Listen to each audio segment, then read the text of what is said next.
বেগমগঞ্জের প্রধান বাণিজ্যিক শহর চৌমুহনী ডিবি রোডে অবস্থিত জামান প্লাজার তৃতীয় তলাতে বিআরএস এন্টারপ্রাইজের শোরুমে আগুনের ঘটনা ঘটে। শনিবার দুপুরে শোরুম বন্ধ থাকা অবস্থায় এই আগুনের সূত্রপাত হয়। তাৎক্ষণিক শোরুমে কেউ না থাকায় শোরুমে থাকা gang switch, fan, light holder, ফ্যানের মোটর, কম্পিউটার, প্রিন্টার সহ সব জ্বলে ছাই হয়ে যায়।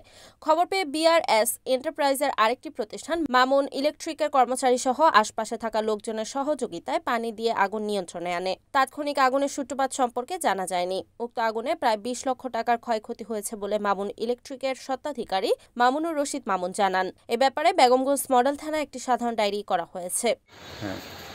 আমাদের বিআরএসের এটা শোরুম, এখানে সকালে মার্কেটের লোক যায় যখন ধরেন 12টা পর্যন্ত খোলা থাকে, এরপরে 12টা থেকে আবার আসরের পর থেকে সন্ধ্যা পর্যন্ত খোলা থাকে। দুপুর টাইম বন্ধ।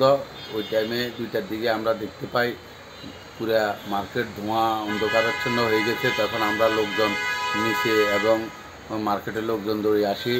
এই আগুনের ঘটনা দেখে আমরা অনেক লোক সহ বালতি দিয়ে আগুন নিয়ন্ত্রণে আনি অনেক চেষ্টা করে।